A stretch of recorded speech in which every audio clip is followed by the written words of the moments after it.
South African authorities intercepted Zimbabweans trying to cross into Botswana Landela umama through illegal siniyalenda border.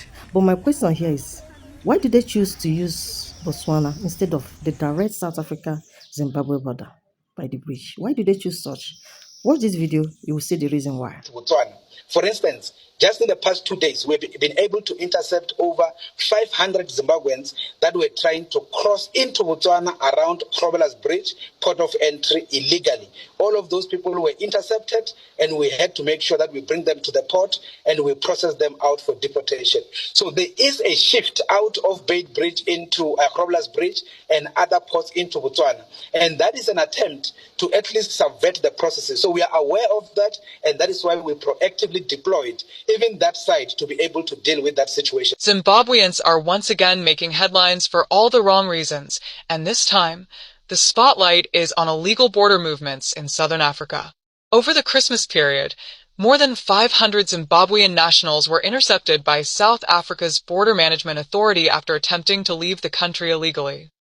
According to South Africa's Border Management Authority, tighter immigration controls at the northern border, particularly around the Beitbridge border post, have begun to change migration patterns. Officials say that because of the strict measures put in place to deal with illegal migration, many undocumented migrants have started drifting away from Beitbridge and are now attempting to use alternative routes along the western border between South Africa and Botswana. In just the past 2 days alone, authorities managed to intercept over 500 Zimbabweans who were trying to cross illegally into Botswana near the Groblersbrug border area. These individuals were stopped, taken to the official port of entry, and processed for deportation. Officials confirmed that this shift from Beitbridge to Botswana-linked border routes is a deliberate attempt by migrants to bypass immigration processes. However, the Border Management Authority says it anticipated this move and proactively deployed additional resources to that side of the border to deal with the situation. So the big question now is this: why are so many Zimbabweans choosing to use the Botswana route instead of the direct South Africa-Zimbabwe border at Beitbridge? The answer lies in a new system introduced by the South African government. Under the system, Zimbabweans who have passport-related issues are only permitted to exit South Africa through the Beitbridge border post. These passport issues include expired passports, overstayed visas, and asylum seeker documentation. According to the new regulations, Zimbabweans facing these issues are not allowed to leave South Africa through any other border post. This means that if a Zimbabwean with documentation problems tries to exit through Botswana, Mozambique, or any other route, they will be stopped by the Border Management Authority. Many Zimbabweans have already been intercepted at alternative borders and issued with what is known as a denied departure or refused departure stamp in their passports. Simply put, this stamp means the person is not allowed to leave South Africa through that route. South African officials say the operation has largely been successful. Over the busy festive period, border traffic was heavy, but queues of pedestrians, buses, and trucks were eventually cleared. Authorities insist that the system is working as intended. Now, here is where things get interesting. This new system was not introduced randomly. It was a very strategic move by the South African government. By forcing all Zimbabweans with documentation problems to use only one border, Beitbridge, it becomes much easier for authorities to identify those who have overstayed their visas or entered South Africa illegally. In other words, it increases the chances of catching undocumented migrants. To avoid this, many Zimbabweans began changing their strategy. Instead of using Beitbridge, they attempted to travel into Botswana first, and from there, cross into Zimbabwe using the Botswana-Zimbabwe border. This, however, is highly illegal and has now led to mass interceptions. Another major issue tied to this situation involves asylum seekers. It appears that many people viewed seeking asylum in South Africa as a migration strategy rather than a protection mechanism. What many fail to understand, or perhaps ignored, are the serious consequences that come with applying for asylum. When a Zimbabwean seeks asylum in South Africa, they are essentially telling the South African government that their life is in danger in Zimbabwe and that they can no longer safely live there. Because of this declaration, asylum seekers are not allowed to willingly travel back to Zimbabwe. This is a critical point that many people did not think through. Some asylum seekers assumed that while they could not cross directly from South Africa into Zimbabwe, they could go through Botswana instead. But doing so is illegal and can have severe consequences.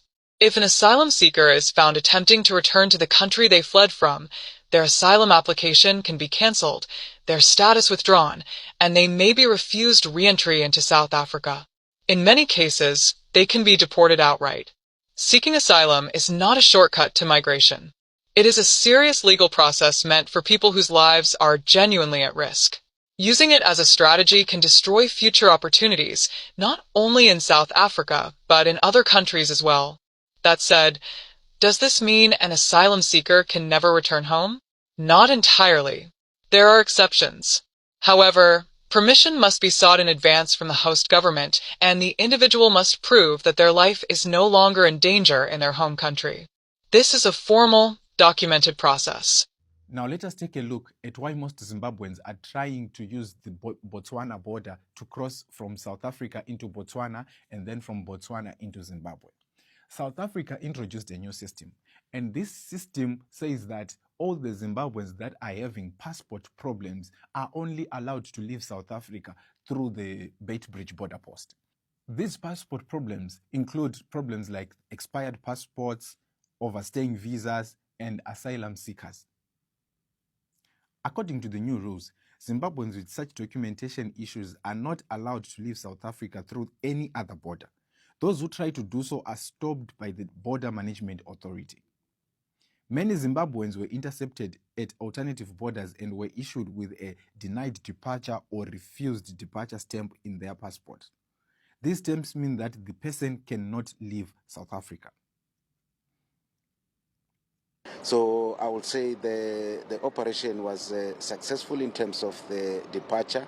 We had a hectic period over the weekend, but up to yesterday, we had all the queues almost finished, whether it's pedestrians, buses and trucks. You saw as we came into the port this morning.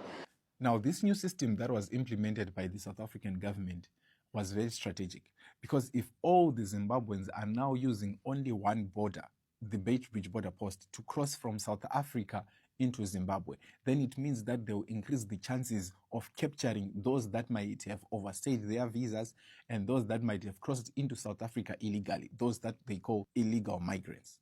So for a lot of people, for a lot of Zimbabweans, to avoid being captured, they then opted to use different routes. They changed. They no longer used the Beitbridge border post. They then tried to get into Botswana, and then when in Botswana, get into Zimbabwe like that. But then again came the problem of those who were seeking asylum in South Africa. I have a feeling that most of the people looked at seeking asylum as a strategy to leave Zimbabwe, but then they did not think of the consequences of seeking asylum in a different country. You see, what happens when you seek asylum in South Africa? If you're a Zimbabwean and you seek asylum in South Africa, when you seek asylum in South Africa, then you are telling the South African government that your life is in danger in Zimbabwe and you no longer feel safe to live in Zimbabwe. So when you apply and you are seeking asylum in South Africa, you are then not allowed to willingly travel back into Zimbabwe. This is the part that a lot of people did not think about. A lot of people did not consider, or maybe they did not even know that if you're seeking asylum in South Africa or any other country, you're then not allowed to travel back to the country that you have fled from. And for most of the people, they thought that seeking asylum in South Africa from Zimbabwe means that you won't be allowed to cross the border directly from South Africa into Zimbabwe. So they were opting to make it look like they're traveling into Botswana. And then once they are in Botswana, they travel back to Zimbabwe using the Botswana-Zimbabwe border, which is very, very illegal. So if an asylum seeker tries to go back to their home country, the country that they fled from, their asylum application can be cancelled. Their asylum status can be withdrawn. They may be refused re-entry into the country that they were seeking asylum, and in most cases, they can be deported. So seeking asylum is not a strategy to migrate into a different country. You only need to seek asylum if your life is truly in danger in your home country, if your life is truly not safe. So, my viewers, you have heard everything. Please don't forget to like, share, and also to subscribe for more updates.